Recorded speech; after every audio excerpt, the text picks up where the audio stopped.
Hello, welcome back to all my बच्चा party.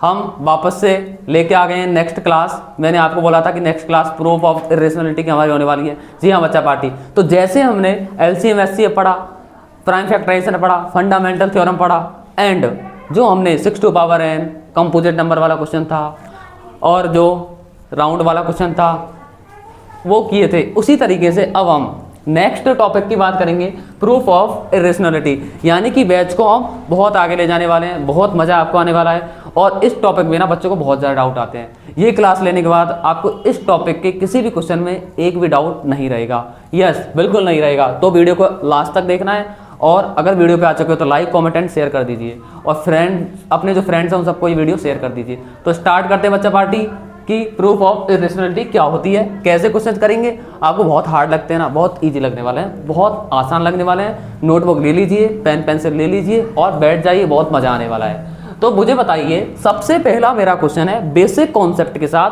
कि rational और इरेशनल नंबर होते क्या है। कोई मुझे बता सकता है क्या कि रेशनल नंबर क्या होता है और इरेशनल नंबर क्या होता है? रेशनल एंड इरेशनल की डेफिनेशन। तो कोई भी एनी वन बच्चा पार्टी, यस सुनना ध्यान से। आप बोलोगे कि सर इसमें क्या है, कोई भी बता देगा। रेशनल नंबर वो नंबर होता है जिसको पी अपॉन क्यू की फॉर्म में लिख सकते हैं, जिसको पी अपॉन क्यू की फॉर्म में लिख सकते हैं। सर जिसको पी अपॉन क्यू की फॉर्म में लिख सकते हैं। और क्यू क्या होता है? नॉट इक्वल टू जीरो होता है, क्योंकि मैं क्यू की जगह जीरो लिख दूंगा तो वो इनफाइनाइट हो जाएगा और किसी भी नंबर के डिनोमिनेटर में जीरो नहीं हो सकता। ओके, और पी एंड क्यू क्या होते हैं? इंटीजर्स होते हैं। इसके बाद में आप बोलोगे कि सर जिस नंबर को P अपॉन क्यू की फॉर्म में राइट ना कर सकें वो सारे नंबर इरेशनल होते हैं। लेकिन मैं कहूँगा कि ये डेफिनेशन जो है मतलब 8th क्लास तक ठीक है। आप जब 9th 10th में आते हो तो ये डेफिनेशन थोड़ा सा इसमें आपको चेंज करना पड़ता है। आपको इस डेफिनेशन को थोड़ा एडवांस वे में सीखना पड़ता है। यानी कि इसको आप बहुत अच्छी तरीके से क्लैरिफिकेशन के साथ बोलोगे तो आपने 9th क्लास में पढ़ा होगा चैप्टर 1 के अंदर टर्मिनेटिंग, नॉन टर्मिनेटिंग, कुछ वर्ड याद आ रहा है, मैं कुछ बोल रहा हूँ तो एक बार मैं आपके सामने 4 वर्ड लिख रहा हूँ। एक वर्ड में लिख रहा हूँ टर्मिनेटिंग, एक वर्ड क्या मैं लिख रहा हूँ? टर्मिनेटिंग। अगला मैं वर्ड लिख रहा हूँ non terminating. Okay, non terminating. Next word हमारा होने वाला रिपीटिंग। रिपीटिंग को ना कभी कभी रिकरिंग भी बोल देते हैं, रिपीटिंग को कभी कभी रिकरिंग भी बोल दिया जाता है। एंड नेक्स्ट वर्ड है नॉन रिपीटिंग। चारों वर्ड का पहले आप मीनिंग समझो, चारों वर्ड का पहले आप मीनिंग समझो। तो मुझे बताओ रिपीटिंग क्या होता है, नॉट टर्मिनेटिंग क्या होता है? तो टर्मिनेटिंग का मीन्स होता है कि कोई भी नंबर को जब डिवाइड किया जाए, कोई भी नंबर को जब डिवाइड किया जाए तो डेसिमल के बाद, आफ्टर द डेसिमल, जैसे मैंने 1/2 लिखा, जब मैं 2 से 1 को डिवाइड करूंगा तो पॉइंट के बाद वो नंबर फिक्स हो जाएगा।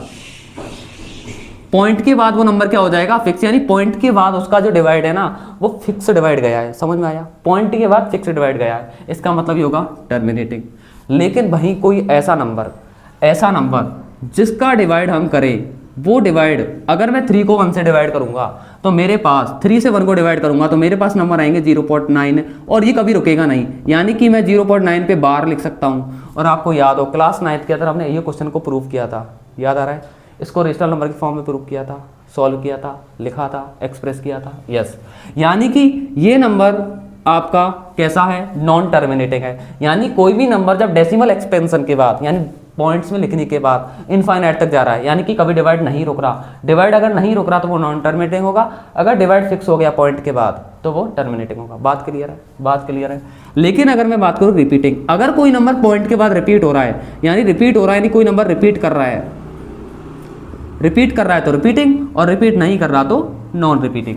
अब मैं आपको बताता हूँ कुछ एग्जांपल्स। पहले मैं बताता हूँ आपको डेफिनेशन कि रेशनल नंबर होता क्या है, एक्चुअल में रेशनल नंबर क्या होता है। तो बच्चा पार्टी वो नंबर रेशनल नंबर होते हैं जो टर्मिनेटिंग हो, सिर्फ टर्मिनेटिंग हो और या नॉन रिपीटिंग, नॉन टर्मिनेटिंग हो एंड रिपीटिंग हो। नॉन टर्मिनेटिंग हो लेकिन रिपीटिंग होना चाहिए। जैसे कि मैं एक एग्जांपल लिखता हूँ 0.99999, ये नंबर कैसा है? अच्छा, ये नंबर नॉन टर्मिनेटिंग है क्या? यस, नॉन टर्मिनेटिंग क्यों है ये नंबर? क्योंकि इसका डिवाइड इनफाइनाइट तक जा रहा है। क्या ये नंबर रिपीटिंग है? यस रिपीटिंग है। तो नॉन टर्मिनेटिंग और रिपीटिंग, इसका मतलब ये नंबर कैसा होगा? 0.9 पे बार। ये नंबर कैसा होगा? रेशनल होगा, रेशनल होगा। और इसको हमने प्रूव भी किया था। और 0.9 पे बार को 1/3 लिख सकते हैं, आप यहाँ देख सकते हो।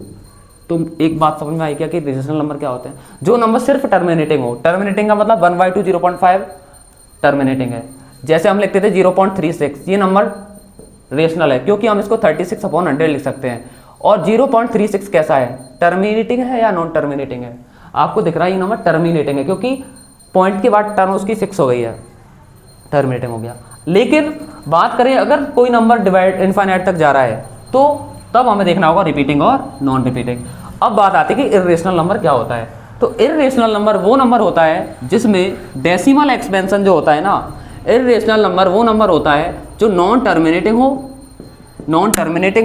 और नॉन रिपीटिंग हो। कुछ समझ आ रहा है मैंने क्या बोला? इर्रेशनल नंबर वो होगा जो नॉन टर्मिनेटिंग नॉन रिपीटिंग हो, NTNR इसको शॉर्ट में बोल सकते हैं।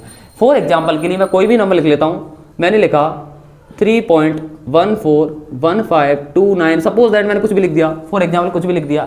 मुझे बताओ क्या ये नंबर का डिवाइड जो है वो इनफाइनाइट तक जा रहा है? जा रहा है, मतलब नॉन टर्मिनेटिंग हो गया। क्या ये नंबर रिपीट हो रहा है पॉइंट के बाद? नहीं हो रहा, मतलब नॉन रिपीटिंग हो गया। तो दुनिया के वो सारे नंबर जो नॉन टर्मिनेटिंग हो और नॉन रिपीटिंग हो, वो सारे नंबर कौन से होते हैं? इर्रेशनल। और मैं एक बात कहता हूँ फिर, नॉन टर्मिनेटिंग को छोड़ के जितने भी नंबर होते हैं ना, सारे होते हैं रेशनल। समझ में आ गया पॉइंट? समझ में आ गया पॉइंट? और रियल नंबर रेशनल इर्रेशनल को मिलकर तो बनते हैं।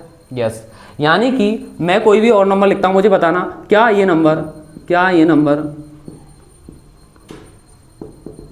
नंबर इर्रेशनल होगा? तो आप क्या आंसर दोगे? जल्दी बताओ। यस, क्योंकि ये नंबर इनफाइनाइट तक जा रहा है यानी नॉन टर्मिनेटिंग है, यानी इसका पॉइंट के बाद डिवाइड फिक्स नहीं है, जाता जा रहा है। लेकिन रिपीटिंग भी नहीं है तो नॉन रिपीटिंग। जो भी नंबर NTNR होता है वो रेशनल होता है, उसके अलावा जो भी नंबर होगा वो रेशनल होगा। अब बात करोगी सर मैं ये बता क्यों रहा हूँ?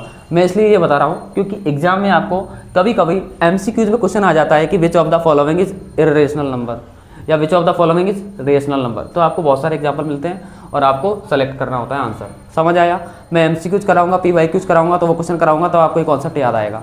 तो ये आप राइट कर लीजिए।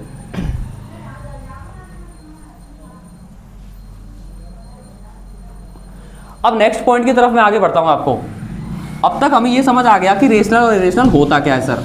अब मैं आपको बात करूंगा आगे मैं बात करूंगा आपसे कुछ पॉइंट्स की बात करूंगा जो कि आपने प्रीवियस क्लासेज में पढ़े हैं 8th में या 9th में, लेकिन फिर भी मैं रिकॉल करा देता हूं। आपने एक पॉइंट पढ़ा होगा, जब भी किसी रेशनल नंबर को प्लस माइनस मल्टीप्लाई या डिवाइड कुछ भी करो दूसरे रेशनल नंबर के साथ, मैं क्या बोल रहा हूं, जब भी एक रेशनल नंबर को दूसरे रेशनल नंबर के साथ आप कुछ भी करो तो आंसर हमेशा आपको रेशनल ही मिलेगा। बहुत इंपॉर्टेंट बात मैं आपको बता रहा हूं। कोई भी आप दो रेशनल नंबर ले लो, 3 रेशनल नंबर है क्या? यस, क्योंकि सारे होल नंबर, सारे इंटीजर नंबर, सारे नेचुरल नंबर रेशनल होते हैं, क्योंकि हम 3 को 3/1 लिख सकते हैं ना। आप 3 ले लो, यहाँ पे आप 5 ले लो, multiply plus minus multiply divide कुछ भी करो, अगला नंबर आपको रेशनल ही मिलेगा। यस, ओके, समझ आया? तो 2 रेशनल नंबर का आप कुछ भी करो, प्लस माइनस मल्टीप्लाई डिवाइड आपको रेशनल मिलेगा। अब मैं बता रहा हूँ, अगर आप एक तो ले लेते हो रेशनल नंबर और दूसरा ले लेते हो आप इर्रेशनल नंबर, उनको आप प्लस करो, माइनस करो, मल्टीप्लाई करो या डिवाइड करो, उनको आप प्लस माइनस मल्टीप्लाई डिवाइड, लेकिन मल्टीप्लाई डिवाइड में आपको एक बात ध्यान रखनी है, नॉन जीरो, यानी कि उनमें जीरो काउंट नहीं होना चाहिए, जीरो नहीं आना चाहिए उनके अंदर। तो वो नंबर हमेशा होगा आपका क्या नंबर? इर्रेशनल नंबर होगा। और ये इंपॉर्टेंट है क्योंकि इसके हम क्वेश्चन प्रूव करेंगे। फिर से सुनना, अगर किसी एक रेशनल को और एक हो इर्रेशनल नंबर, एक हो रेशनल नंबर और एक हो इर्रेशनल नंबर, उनको आप प्लस माइनस मल्टीप्लाई डिवाइड करते हो तो आपको हमेशा इर्रेशनल नंबर मिलेगा। फॉर एग्जांपल के लिए मैंने लिखा 5 + √2। 5 कैसा नंबर है? रेशनल। √2 कैसा नंबर है? इर्रेशनल। यानी कि ये पूरा नंबर कैसा होगा? इर्रेशनल होगा। अब आप पूछोगे क्यों होगा? प्रूफ बताऊंगा अभी, ठीक है? यानी कि एक रेशनल नंबर एक इर्रेशनल नंबर का प्लस माइनस मल्टीप्लाई डिवाइड कुछ भी हो। अच्छा, 5√2 क्या होगा? 5√2 बच्चा पार्टी इर्रेशनल होगा, क्योंकि 5√2 को मैं 5 × √2 लिख सकता हूँ ना। यस, और मैंने बोला रेशनल इर्रेशनल का मल्टीप्लाई भी इर्रेशनल होता है। क्यों होता है? प्रूफ तो करूंगा ही ना, अभी वेट करो थोड़ी देर, ठीक है? अब मैंने एक वर्ड बोला सर नॉन जीरो क्यों बोला आपने? एक चीज सुनना, जब मैं √2 को किसी रेशनल, जीरो रेशनल होता है क्या? यस, क्लास 9th एक्सरसाइज 1.1 याद आ रहा है? तो जीरो रेशनल है। जब मैं इस रेशनल नंबर को इस इरेशनल नंबर के साथ मल्टीप्लाई करूंगा तो मुझे आंसर मिलेगा 0, और 0 कैसा नंबर है? रेशनल, इसीलिए मैंने बोला नॉन जीरो, मतलब कि 0 नहीं होना चाहिए, तभी वो इरेशनल हो गए। हाँ, ये रूल किसके लिए? मल्टीप्लाई डिवाइड के लिए। लेकिन अगर मैं 0 + √2 लिखता हूँ तब तो √2 ही आ रहा है, मतलब √2 इरेशनल है। सिर्फ मल्टीप्लाई डिवाइड के लिए वो इरेशनल नॉन जीरो होना चाहिए। अदर नंबर्स के लिए वो 0 हो सकता है या नहीं भी, उससे इंपैक्ट नहीं पड़ेगा, क्योंकि 0 प्लस या माइनस करोगे तो क्या इंपैक्ट पड़ेगा। इतनी बात समझ में आ गई आपको। एक पॉइंटर होता है जो काम का नहीं है, लेकिन फिर भी मैं समझा देता हूँ। दो इरेशनल नंबर को आप प्लस माइनस मल्टीप्लाई डिवाइड कुछ भी करो दूसरे इरेशनल नंबर के साथ, तो आपको जो आंसर है ना वो रेशनल भी मिल सकता है, इरेशनल भी मिल सकता है, दोनों में से कोई भी मिल सकता है, मे बी बोथ, दोनों हो सकते हैं, दोनों में से कोई वन हो सकता है। अब आप पूछोगे सर एग्जाम्पल बताओ। देखो, दो इरेशनल नंबर मान लो, मैंने मान लिया √3 और दूसरा नंबर मैंने √3 मान लिया, दोनों को माइनस जब मैंने किया तो आंसर क्या मिला? 0। और 0 कैसा नंबर है? रेशनल। जबकि मैं तो बोल रहा हूँ रेशनल इरेशनल दोनों आ सकता है। फॉर एग्जाम्पल के लिए मैंने अगर डिफरेंट नंबर ले लिए तो आपको √6 मिलेगा, और √6 कैसा नंबर है? इरेशनल है, तो आंसर रेशनल भी आ रहा है, इरेशनल भी आ रहा है। मतलब अगर मैं दो रेशनल नंबरों को प्लस माइनस मल्टीप्लाई डिवाइड करता हूं तो मुझे आंसर दोनों में से कोई एक मिल सकता है। लेकिन अगर मैं एक रेशनल एक इरेशनल ले रहा हूं तो हमेशा इरेशनल आएगा, अगर मैं दोनों को रेशनल ले रहा हूं तो हमेशा ही इरेशनल आएगा। That one is the valid condition. अब एग्जाम में पता है एक क्वेश्चन बनता है, क्वेश्चन क्या बनता है? अगर रेशनल और इरेशनल नंबर को मल्टीप्लाई किया जाए तो आंसर क्या आएगा? अगर डायरेक्टली आए रेशनल और इरेशनल को मल्टीप्लाई किया जाए तो आप आंसर में क्या लिखोगे? बोथ, क्योंकि उन्होंने नॉन जीरो नहीं लिखा। तो आपको ये नेसेसरी है लिखना कि नॉन जीरो रेशनल होना चाहिए और इरेशनल कोई भी हो वो हमेशा इरेशनल आएगा, यानी कि उनका मल्टीप्लाई। समझ में आ गया पॉइंट? बात आ गई समझ में? अब मैं आपको एक दो चीज़ और बताऊंगा, फिर हम क्वेश्चंस की बात करेंगे डायरेक्टली। बहुत मज़ेदार चीज़ है ये, बोरिंग तो नहीं लग रहा, कॉन्सेप्चुअल चीज़ें हैं ये। डायरेक्टली एक्सरसाइज स्टार्ट करने से पहले हमें ये बेसिक चीज़ आनी चाहिए। अब एक और चीज़ इंपॉर्टेंट मैं आपको बताने वाला हूँ जो मुझे प्रूव करने में काम आएगा। मैं दो चीज़ें सीधे सीधे बात कर रहा हूँ, सीधे मैं बात कर रहा हूँ। एक आपको थ्योरम बता रहा हूँ, एक मैं थ्योरम आपको बता रहा हूँ जो चैप्टर 1 की इंपॉर्टेंट थ्योरम। इस चैप्टर में एक ही थ्योरम है, इंपॉर्टेंट है। थ्योरम का प्रूफ कभी पूछा नहीं जाता है, बुक में क्लियरली लिखा हुआ है कि ये जो है एग्जाम के पॉइंट ऑफ व्यू से नहीं है। प्रूफ की अगर बात करें तो प्रूफ पूछा नहीं जाता है। अब इस थ्योरम को बता दूँ, थ्योरम क्या कहती है? If any prime number p, कोई भी प्राइम नंबर p है, वो डिवाइड करता है, divides a², then p divides also a, where a is any integer number, as any integer, कोई इंटीजर है, यानी कि कोई प्लस माइनस का नंबर है, कुछ भी है, ठीक है। तो इसका एग्जांपल देखते हैं क्या कहता है, ये समझाता हूं। देखो, अगर कोई प्राइम नंबर p, कोई भी प्राइम नंबर है p, मान लिया मैंने कोई भी प्राइम नंबर मैंने मान लिया आपके लिए 3 मैंने मान लिया, ठीक है, मान लिया। वो डिवाइड करता है a² को। a² मतलब किसी भी नंबर के स्क्वायर को डिवाइड करता है, ऐसा मुझे पता है। यानी कि मैंने मान लिया 3 जो है, क्या 3 9 के स्क्वायर को डिवाइड करता है क्या? एक बार चेक कर लेता हूँ। 9 का स्क्वायर कितना होता है? 81। यानी मैं ये कहना चाह रहा हूँ 3 9 के स्क्वायर को डिवाइड करता है क्या? तो देखो 9 का स्क्वायर 81, 3 में 81 का डिवाइड चला जाता है क्या? एक बार चेक करो, 2 बचा, 7 बचा, 27 चला गया। इसका मतलब है अगर p किसी नंबर के स्क्वायर को डिवाइड कर रहा है तो p जो है उस नंबर को भी डिवाइड करेगा, यानी बिना स्क्वायर के भी उसको डिवाइड करेगा। तो मैं देखता हूँ क्या 3 इस नंबर को बिना स्क्वायर के भी डिवाइड कर रहा है? यस कर रहा है, यही प्रूफ है इसका। यानी कि कोई नंबर, क्या 3 प्राइम नंबर है, कोई प्राइम नंबर किसी नंबर के स्क्वायर को डिवाइड करता है ना, यानी कि कोई प्राइम नंबर है किसी नंबर के स्क्वायर को डिवाइड करता है, इसका मतलब वो नंबर उसको बिना स्क्वायर के भी डिवाइड करेगा ही करेगा। ये मैं क्यों बता रहा हूँ? क्वेश्चन करने में हेल्प करेगा, अभी प्रूफ करने में हेल्प करेगा। यानी कोई नंबर किसी, मतलब ऐसा मत समझो कि सर ये कंडीशन हमको दे रखी है, ये कंडीशन होगी ना तभी ये होगी, ये कंडीशन हमको पता है कि ऐसा है। जैसे मैंने बोला 2 जो है 8 के स्क्वायर को डिवाइड करता है, मुझे पता है, तो है ना 2 8 को भी डिवाइड करेगा।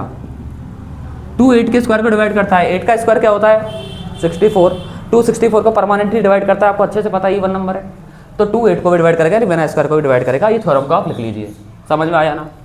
तो सिंपली मैं क्या लिख सकता हूँ? इफ p जो है a² को डिवाइड करता है तो p divides a also, p a को भी डिवाइड करेगा।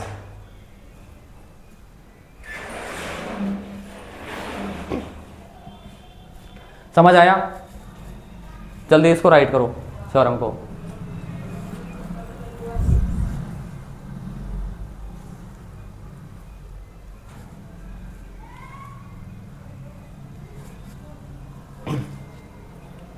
नेक्स्ट बात करते हैं आगे।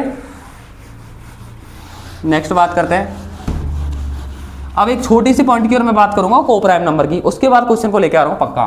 को प्राइम नंबर क्या होता है मुझे बस ये बता दो। को प्राइम नंबर, को प्राइम नंबर में आपको टाइप्स ऑफ नंबर जब कराए थे मैंने आपको बताया था को प्राइम नंबर क्या होता है। सुनना डेफिनेशन ध्यान से। A pair of two numbers, ऐसे टू नंबर्स का पेयर, ऐसे टू नंबर्स का पेयर जिनका HCF 1 हो, जिनका HCF क्या हो 1, या मैं और सिंपल लैंग्वेज में बोलूं, there is no common factor, there is no common factor other than 1, other than 1, यानी कि उनमें, उन टू नंबर्स में, उन टू नंबर से 1 के अलावा कोई भी कॉमन फैक्टर नहीं होना चाहिए, यानी उन टू नंबर्स में 1 के अलावा किसी नंबर का डिवाइड नहीं जाना चाहिए। फॉर एग्जांपल मैंने बोला 2 और 3, क्या ये नंबर को प्राइम होंगे? आप बोलोगे सर यस, क्योंकि 2 और 3 में किसी भी कॉमन नंबर का डिवाइड नहीं जा रहा एक्सेप्ट 1। देखो नेक्स्ट मैंने बोला 7 एंड 11, क्या ये नंबर को प्राइम होंगे? यस होंगे। अब मैं एक ऐसा एग्जांपल लिख रहा हूं जिससे मैं कुछ और क्लेरिफाई करूंगा, क्या ये नंबर को प्राइम होगा? को प्राइम होगा? यस होगा। अब एक बच्चा पार्टी मुझसे बोल रहा था कि सर ये जो 4 है ना ये तो प्राइम नहीं है, फिर ये पूरा नंबर को प्राइम कहाँ से हो गया? थोड़ा डाउट तो आया होगा आपको भी। अब एक स्टेटमेंट में बोलूँगा आपको और क्लियर हो जाएगा। किसी भी नंबर के को प्राइम होने के लिए ये जरूरी नहीं है कि वो दोनों नंबर प्राइम हो, बस एक कंडीशन है उन दोनों में किसी कॉमन नंबर का डिवाइड नहीं जाना चाहिए। बहुत से बच्चों को ये कंफ्यूजन आता है को प्राइम में दोनों ही प्राइम होंगे, नहीं, नेवर, नो नेसेसरी, बस उन दोनों में किसी कॉमन नंबर का डिवाइड ना जाए, ठीक है? उन दोनों में किसी कॉमन नंबर का डिवाइड नहीं जाना चाहिए 1 के अलावा, क्योंकि 1 तो मास्टर नंबर है, सबको डिवाइड करता है दुनिया के सारे नंबरों को। तो मैं एक और एग्जांपल ले लेता हूँ, ये क्या ये नंबर को प्राइम है? नो, ये को प्राइम नहीं है। रीजन कि सर 7 और 14 में 7 का डिवाइड जा रहा है, इसलिए इट इज नॉट द को प्राइम नंबर। समझ में आ गया? तो को प्राइम नंबर की सिंपल सी डेफिनेशन, उनमें 1 के अलावा किसी और नंबर का डिवाइड नहीं जाना चाहिए। बस आ जाओ आप क्वेश्चन पे। अब क्वेश्चन की मैं बात करूंगा सीधे सीधे, तो क्वेश्चन की मैं बात कर लेता हूं सीधे सीधे। तो क्वेश्चन नंबर सुनना ध्यान से, exercise 1.2 question number 1, prove that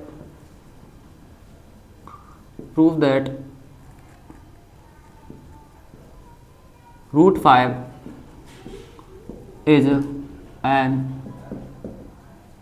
irrational number। एक क्वेश्चन देख ले रहा, पूरा प्रूफ उसी से समझ में आ जाएगा। कोई भी क्वेश्चन आ जाए सारे आप कर डालोगे, सिर्फ एक क्वेश्चन से समझ में आ जाएगा, सिर्फ एक क्वेश्चन से। फिर √2 आए, √7 आए, √11 आए, कुछ भी आ जाए आप कर डालोगे। ध्यान से समझ लेना, वीडियो को लाइक कमेंट एंड शेयर कर दीजिए आप लोग। हाँ, मज़ा आ रहा है क्लास के अंदर? अब पूरी कंसिस्टेंसी के साथ पहले देखना है, फिर वीडियो को पॉज करके लिखते रहना आराम से, पहले देख लेना इधर। अब देखो इधर, कभी भी ना कोई भी नंबर को आपको इरेशनल प्रूफ करना है तो पहले उल्टा मान लो। क्या मान लो? अपोजिट मान लो, उसका उल्टा मान लो आप। देखो अगर कोई व्यक्ति आपकी बात नहीं मान रहा है ना तो आप उसको कह दो, उल्टा उसको कह दो, तो फिर उल्टा कह दो तो व्यक्ति सीधा सीधा अपने आप में मान जाएगा, ठीक है ना? आप कहना मत उसको किसी को भी उल्टा, ठीक है? लेकिन क्वेश्चन को समझाने के लिए मैंने आपको बताया, तो आप इसका अपोजिट मान लो। तो लेट अस एज्यूम दैट, आप एज्यूम कर लो, हम एज्यूम कर लेते हैं कि √5 कैसा नंबर है? √5 इज अ रेशनल नंबर। हमने ये मान लिया बच्चा पार्टी, मैंने मान लिया कि ये नंबर कैसा है? रेशनल है, मान लिया। अगर कोई नंबर रेशनल है तो क्या मैं उसको P/Q या A/V की फॉर्म में राइट कर सकता हूँ? क्या कर सकता हूँ? अगर मैं इसको √5 को लिखूंगा तो मैं A/V लिख सकता हूँ। अब एक स्टेटमेंट में लिखूंगा, बहुत इंपॉर्टेंट है, वही है main point, where A and V are coprime numbers या को प्राइम्स। A और V क्या है? को प्राइम है। अगर A और V को प्राइम है इसका मतलब है A और V में 1 के अलावा कोई भी कॉमन फैक्टर नहीं होगा। Means there is no common factor other than 1, यानी कि यहाँ पे 1 के अलावा कोई भी कॉमन फैक्टर नहीं है। इतनी बात समझ में आ गई। पहला स्टेप क्या है, आपको उसको रेशनल मान लेना है। रेशनल अगर आप मानोगे तो उसको आप a/v की फॉर्म में लिखोगे, और a और v क्या है, को प्राइम है, मतलब उनमें 1 के अलावा कोई भी कॉमन फैक्टर नहीं है। अब इसको मैं सॉल्व आउट अगर करूँगा तो मैं v को इधर क्रॉस मल्टीप्लाई कर सकता हूँ क्या, यस कर सकता हूँ, इक्वल टू a। अब जब भी रूट को हटाना होता है तो हमें स्क्वायर करना होता है बोथ साइड्स का, तो मैं यहाँ पे लिख सकता हूँ squaring both sides, squaring both sides. अगर मैं बोथ साइड्स स्क्वायरिंग करूँगा ना, स्क्वायरिंग करूँगा तो मैं ऐसे लिख सकता हूँ, और आपको पता है जब भी स्क्वायर करते हैं तो रूट हट जाता है, रूट हट जाता है, यस। क्या यहाँ से 5 डिवाइड में आ जाएगा। अब यहाँ से आपको एक चीज़ दिख रही है क्या, यहाँ से आपको एक चीज़ दिख रही है क्या, 5a² को डिवाइड कर रहा है। कुछ याद आ रहा है, अभी कुछ बताया था मैंने, कुछ याद आ रहा है आपको कि 5a² को डिवाइड कर रहा है, मतलब 5a को भी डिवाइड करेगा। अगर कोई प्राइम नंबर किसी नंबर के स्क्वायर को डिवाइड करता है तो वो प्राइम नंबर बिना स्क्वायर के भी उसको डिवाइड करेगा, मतलब 5a को भी डिवाइड करेगा, यस। यानी कि मैं यहाँ पे लिख सकता हूँ 5 डिवाइड्स a²। ये तो मुझे दिख रहा है ना यहाँ से। इसका मतलब ये क्या इम्प्लाई करेगा, 5 डिवाइड्स a, और रीजन क्या लिखूंगा, बाई थ्योरम, और थ्योरम मैंने पीछे बता दी ना, बस थोड़ा सा बचा है। अब जब 5a को डिवाइड करेगा, इसका मतलब क्या मैं इसको ऐसे लिख सकता हूँ सिंबल फॉर्म में। जब मैं किसी नंबर को किसी नंबर से डिवाइड करूंगा तो कुछ ना कुछ नंबर तो आएगा, कुछ तो आएगा, पॉइंट में आए कुछ ना कुछ तो आएगा। मैंने मान लिया c आया, इसको मैंने मान लिया, एज्यूम कर लिया कि वो नंबर c आया, k आया, कुछ भी आप मान लो जो आपका मन करे, ठीक है, आपका नेम लेटर मान लो। तो यहाँ से a = 5c आ जाएगा क्या। अब ये जो a = 5c आया है, ये वैल्यू आप इस इक्वेशन 1 में रख दो, ये वैल्यू इक्वेशन 1 में रख दो, या आप इसको चाहो तो 2 दे दो। तो यहाँ पे आप लिखोगे पुटिंग इन इक्वेशन 1। अब आप इक्वेशन 1 में रखोगे ना तो v² = क्या आ जाएगा, a² मतलब a की जगह 5c, तो a का स्क्वायर मतलब 5c का स्क्वायर। समझ में आ रहा है, a का स्क्वायर मतलब 5c का स्क्वायर। तो यहाँ से क्या आ जाएगा 25c²/5, यानी v² = क्या आ जाएगा 5c² आ जाएगा। 5 से 5 जा 5 5 जा 25 हो जाएगा। अब मुझे बताओ ये 5 जो है डिवाइड में आ सकता है क्या, आ सकता है। क्या ये 5 डिवाइड में आ सकता है, आ सकता है। तो इसको मैं ऐसे लिख सकता हूँ क्या, यहाँ से भी आपको एक चीज़ क्लियर दिख रही है कि 5b² को डिवाइड कर रहा है, मतलब 5b को भी करेगा, दिख रहा है मुझे। तो मैं क्या लिखूँगा 5 डिवाइड्स b², इसका मीन्स हो गया 5 डिवाइड्स v ऑल्सो, यहाँ पे भी आप लिख दो a ऑल्सो, ठीक है। इसको इक्वेशन दे दो आप 3। अब एक चीज़ आप देखो क्लियरली, आपको एक चीज़ बहुत अच्छे से दिख रही होगी, 1 आप इसको दे दो और 3 इसको दे दो। अब इधर देखो, फिर से देखो, आपको यहाँ से एक चीज़ क्लियर दिख रही है क्या, 5a को भी डिवाइड कर रहा है, 5b को भी डिवाइड कर रहा है। इससे क्या आपको लग रहा है, कुछ यहाँ पे पढ़ो, कुछ अपोजिट लग रहा है। मैंने क्या बोला, there is no common factor other than 1, किस किस में, a और b में, यानी a और b में कोई भी 1 के अलावा कॉमन फैक्टर नहीं होगा। लेकिन यहाँ तो मैं देख रहा हूँ 5a को भी कर रहा है, 5b को भी कर रहा है, मतलब जो नंबर डिवाइड करता है क्या वो फैक्टर होता है, होता है। तो क्या 5a और b का कॉमन फैक्टर हो गया, क्या 5a को भी कर रहा है, b को भी कर रहा है, मतलब 5 कॉमन नंबर हो गया, दोनों को डिवाइड कर रहा है। इसका मतलब है कि ये हमारा जो एजम्पशन था, जो हमने एज्यूम किया था वो रॉन्ग किया था। पॉइंट समझ में आ गया, राइट करो, फिर एक लाइन लिखाऊंगा आपको।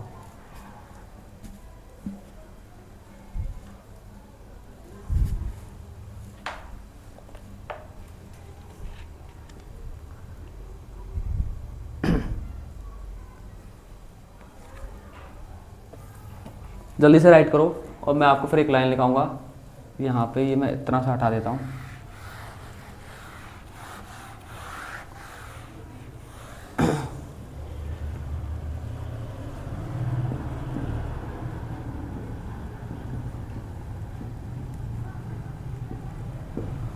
अब देखो 1 और 3 से क्या क्लियर है, from equation 1 and 3 it is clear that, clear क्या है, क्लियर क्या है, 5 is the common factor common factor of A and B. Common factor क्यों है? क्योंकि 5 दोनों को डिवाइड कर रहा है। It is contradiction, it is contradiction of our wrong या इनकरेक्ट एजम्पशन।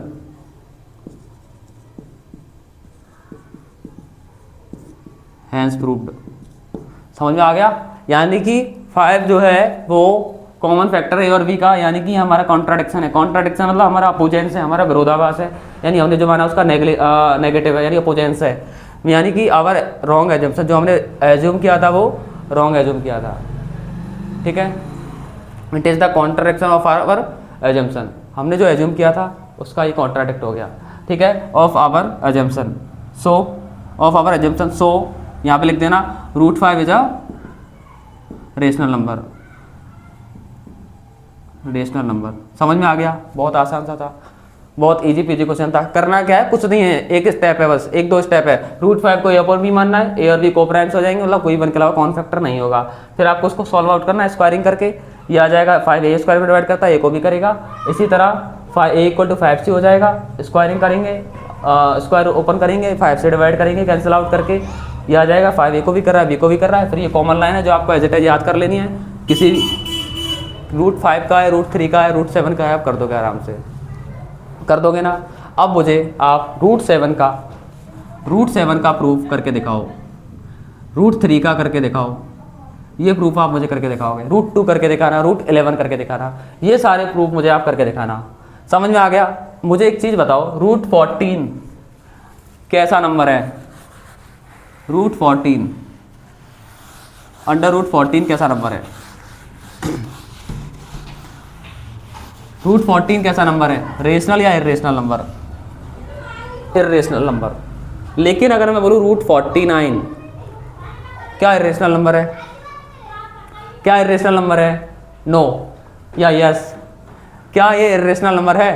नो, ये इरेशनल नंबर नहीं है बच्चा पार्टी। आप पूछोगे सर ये तो रूट में आ रहा है, इरेशनल काहे नहीं है? तो रीजन सुनो, ये इसलिए नहीं है क्योंकि √49 को आप लिख सकते हो 7 स्क्वायर का रूट, यानी इसको आप 7 तो लिख सकते हो ना।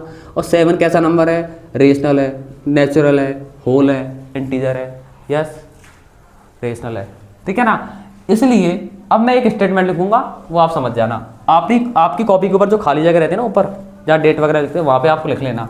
क्या लिख लेना? कोई भी नंबर रेशनल होगा, कोई भी नंबर रेशनल होगा, इरेशनल होगा, ऐसे लिखा देता हूँ। इरेशनल नंबर कब होगा? अगर रूट के अंदर नॉट परफेक्ट स्क्वायर नंबर हो,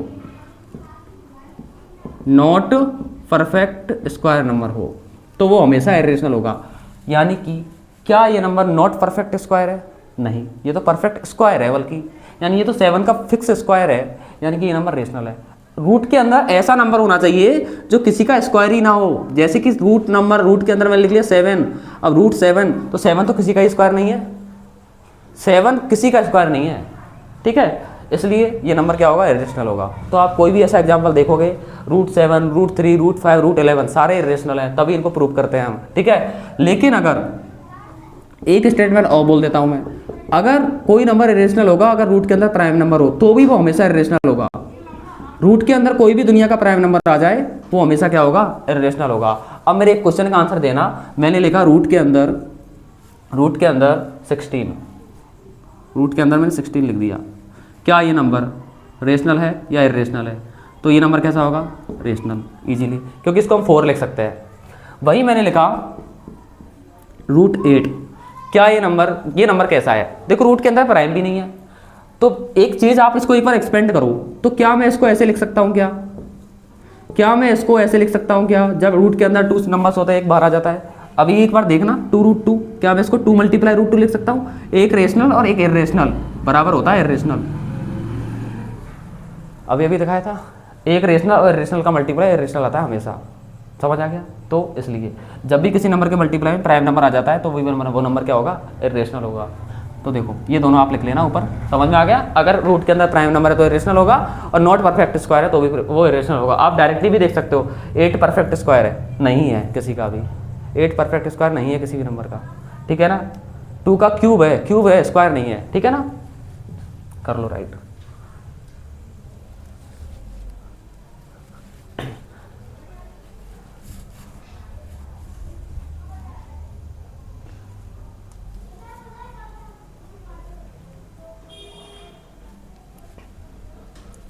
चलो नेक्स्ट क्वेश्चन की तरफ बात करते हैं हम, एनसीईआरटी क्वेश्चन 2 की तरफ। लास्ट क्वेश्चन ही होने वाला है, एक्सरसाइज 1 खत्म होने वाली है। इस 1 वीडियो के अंदर हमारा जो चैप्टर खत्म हो जाएगा, ये एक्सरसाइज खत्म हो जाएगी। लेकिन मैं इस चैप्टर को खत्म जब कहूँगा तब होगा ये चैप्टर खत्म, क्योंकि अभी मैं कराऊंगा आपको PYQs, अभी मैं कराऊंगा आपको बहुत सारे एक्स्ट्रा क्वेश्चंस, बहुत मजा आने वाला है। Mind map, revision, extra question, बहुत कुछ होने वाला है। क्लास को कंसिस्टेंसी के साथ देखते जाना है बस आपको। तो क्वेश्चन 2 देखना, प्रूव दैट बच्चा पार्टी। तो आप ट्राई करने का कोशिश करना इसको करने का। 3 + 2 √ 5 is an irrational number. Question समझ में आ गया? फिर से सुन लेना, मैंने अभी भी आपको बताया था कि अगर एक रेशनल नंबर हो और एक इर्रेशनल नंबर हो, उनका प्लस माइनस मल्टीप्लाई डिवाइड हमेशा इर्रेशनल होता है। ये मैंने अभी आपको स्टेटमेंट लिखाया था, इसलिए लिखाया था। अब हम इसको प्रूव करेंगे। देखो अब तो अपोजिट मान लो आप, इर्रेशनल है रेशनल मान लो, तो लेट अस एज्यूम दैट हम एज्यूम कर लेते हैं कि 3 + 2 √ 5 कैसा नंबर है? Is a rational number.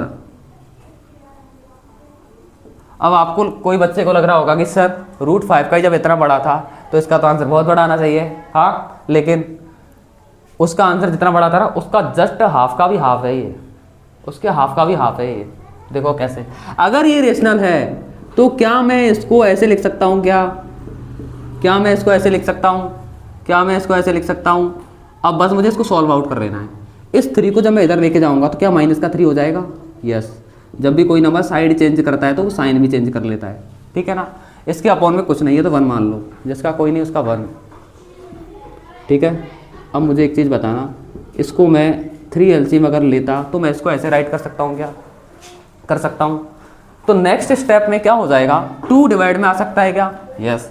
तो √5 = आ जाएगा a - 3v/6। अब मुझे एक चीज़ बताना, यहाँ पे आप ये और लिख देना a and v where a and v are coprime integers भी आप लिख सकते हो, एक ही बात है, कोप्राइम या कोप्राइम इंटीजर्स, ठीक है। अब मुझे बताओ, ये नंबर फ्रैक्शन नंबर है, ये नंबर P/Q नंबर है, तो ये नंबर कैसा है आपका? रेशनल। ये नंबर आपका कैसा है? रेशनल। और √5 आप जानते हो कैसा नंबर है? इर्रेशनल। तो क्या कोई रेशनल नंबर किसी इर्रेशनल नंबर के इक्वल हो सकता है? क्या कोई रेशनल नंबर किसी इर्रेशनल नंबर के इक्वल हो सकता है? नहीं हो सकता, नॉट इक्वल। बस it is the contradiction of our assumption, so it will not be the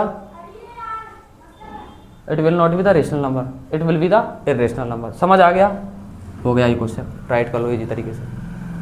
same to same आप मुझे बताओ, अगला नंबर कोई मुझे बता सकता है क्या कि 1/√2 कैसे प्रूव होगा? सॉल्व करना है बस। देखो, अगर रूट के अंदर डायरेक्ट नंबर आ जाए 1 डिजिट का या 2 डिजिट का, जैसे √11, √2, √7, तब तो लॉन्ग कट, वो मतलब पूरा मेथड। अगर क्वेश्चन ऐसा आ जाए ना तो और भी ज़्यादा मज़ा आ गया ये समझो। कैसे? फिर तो सॉल्व ही तो करना है बस। फिर क्या होगा आपके लिए, जैसे आपको 1/√2 को सॉल्व करना है, ये 3rd क्वेश्चन का 1st क्वेश्चन है। 1/√2 को आपको प्रूव करना है, तो कुछ मत करो, इसको रेशनल मान लो, तो बस सॉल्व आउट कर लो, फिर सॉल्व आउट कर लेना है बस, और नीचे वाली लाइन कॉमन रहेगी। तो 1/√2 को रेशनल मानोगे, इसको ऐसे लिखोगे, और आपको पता है डिनोमिनेटर में कभी भी रूट में नंबर नहीं होता तो आपको कॉन्जुगेट लेना पड़ता है ना। 9th क्लास में आपने पढ़ी है सारी चीज़ें। तो आप √2 से ऊपर नीचे मल्टीप्लाई कर दो, तो इसको आप √2/2 लिख सकते हैं क्या? तो क्या मैं इसको √2 = 2a/v लिख दूँ क्या? 2 इधर मल्टीप्लाई, रेशनल रेशनल, वही सेम बात, खत्म, टाटा बाय बाय। ठीक है, मज़ा आया? देखो, मैथ्स एक ऐसी सब्जेक्ट है जिसके अंदर आपको मज़ा आना चाहिए, लगना चाहिए। अब ये क्वेश्चन बच्चों को बहुत हार्ड लगते हैं, अब कितना आसान क्वेश्चन है, कितने चॉकलेट तरीके से मैंने आपको बता दिया क्वेश्चन। मज़ा आ गया? अब बच्चा पार्टी, एक क्वेश्चन मैं आपको दे रहा हूँ 7/√5, ये तो कर लोगे ना, या ये भी नहीं होगा? कुछ भी नहीं है। 7√5 को a/b लिखो, तो √5 को लिख दोगे a/7b। भाई रेशनल इरेशनल खत्म, टाटा बाय बाय। और अभी अभी मैंने बताया था आपको, रेशनल नंबर का और इरेशनल नंबर का मल्टीप्लाई हमेशा इरेशनल होता है। अब एग्जाम में क्वेश्चन आ जाता है कभी कभी 7√5, 2√5, ठीक है, 3√15, 7√25, इन चारों में से कौन सा नंबर है, इन चारों में से कौन सा नंबर है जो इरेशनल नहीं है? बताओ। अब आपको अच्छे से दिख रहा है सर ये नंबर इरेशनल है, ये इरेशनल है, ये भी इरेशनल है, ये इरेशनल नहीं है, क्योंकि इसको हम लिखेंगे 7 × 5, यानी ये होगा 35। देखो नंबर जस्ट लाइक अ क्रिकेट, यानी कि नंबर 25 रूट में, लेकिन वो 5 है एक्चुअल में, उसका वास्तविक चेहरा तो 5 है, उसका असली रूप तो 5 है। हाँ, मजा आया? तो अब मुझे एक क्वेश्चन आप करके दोगे, 6 + √2। ये आपको होमवर्क में इसको प्रूव करना हो, कुछ भी नहीं है इसमें।